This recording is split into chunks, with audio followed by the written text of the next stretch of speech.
এবার গ্রেপ্তারের পর 5 দিনের রিমান্ডে নতুন চাঞ্চল্যকর তথ্য দিলেন, যে কারণে হাদিকে এই দুনিয়া থেকে শেষ করার পরিকল্পনা ছিল তাদের। আওয়ামী লীগ, বিএনপি এবং কি ভারত থেকে কি একটা ভয়াবহ পরিকল্পনা ছিল হাদিকে এই দুনিয়া থেকে শেষ করে দেওয়ার। এবার রিমান্ডের পর অঝরে কেঁদে কেঁদে সবকিছু বলে দিল, যা জানলে তোমরা নিশ্চয়ই অবাক হয়ে যাবা। ভিডিওতে একটি লাইক দিয়ে আমাদের এই ছোট্ট চ্যানেলটিকে সাবস্ক্রাইব করে ভিডিওটি না টেনে তোমরা সম্পূর্ণ দেখতে থাকো।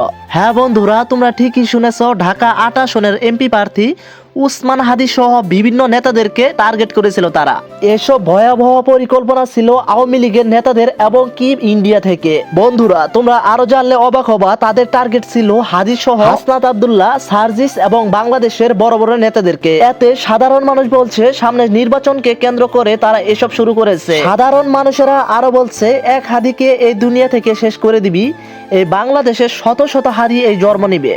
দিন যতই যাচ্ছে একে একে বেরিয়ে আসছে সব ভয়াবহ গোপন তথ্য, এবং তাদের পরিকল্পনাগুলো এমন ছিল যে বাংলাদেশের সব সাহসী নেতাদেরকে একে একে পরিকল্পিতভাবে এই দুনিয়া থেকে শেষ করে দেওয়ার। এই নেতা উসমান হাদিকে এই দুনিয়া থেকে শেষ করে দেওয়ার পরিকল্পনা এবং কি ছকে ছিল তারা অনেক আগে। সেই দিনটি ছিল সাপ্তাহিক ছুটির দিন। রিকশায় করে বাড়ি ফিরছিলেন হাদি, আর সে সময় রাজধানীর বিজয়নগর এলাকায় হাদিকে টার্গেট করে গুলি ছুড়ে দেয় সেই দুর্বৃত্ত। সেখানের সিসিটিভি ফুটেজ সংগ্রহ করে দেখা যায় হাদিকে গুলি করা হয়েছিল একটি মোটরসাইকেল থেকে, এবং সেই মোটরসাইকেলে ছিল দুইজন ব্যক্তি। দুই হামলাকারীর নাম ছিল ফয়সাল কবির এবং কি আলমগীর। বিভিন্ন রকমের সিসিটিভি ফুটেজ এবং গোয়েন্দা বিভাগ থেকে জানা যায় হাদিকে এই দুনিয়া থেকে শেষ করে দেওয়া টার্গেট করেছিল বারবার এই দুইজন ব্যক্তি। এই হামলাকারীদের মধ্যে একজন ফয়সাল কবিরের পরিচয় নিয়ে অনেকে হিমশিম খাচ্ছে। এই ফয়সাল কবির দাউদ খান ছিলেন আওয়ামী লীগের একজন শীর্ষ নেতা। ওবায়দুল কাদের সহ আওয়ামী লীগের বিভিন্ন নেতাদের সাথে ঘনিষ্ঠ সম্পর্ক ছিল এই ফয়সালের। গোয়েন্দা সূত্রে জানা যায় 5 আগস্টের পর থেকে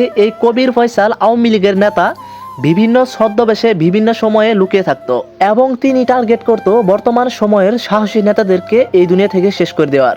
অনেকে বলছিলেন হাদিকে শেষ করে দিয়ে ইন্ডিয়াতে পালিয়ে গিয়েছেন তারা, কিন্তু তারা ইন্ডিয়াতে পালাতে পারেনি। গোয়েন্দা এক সূত্রে জানা গিয়েছে র্যাবের হাতে গ্রেপ্তার হয়েছেন তারা, এবং কি রিমান্ডে অঝরে কেঁদে কেঁদে সব পরিকল্পনাগুলো ফাঁস করছে। প্রিয় বন্ধুরা, তোমাদের কাছে ছোট্ট একটি রিকোয়েস্ট করি, আপডেট ভিডিওগুলো পেতে আমাদের এই ছোট্ট চ্যানেলটিকে সাবস্ক্রাইব করে দিও। ধন্যবাদ।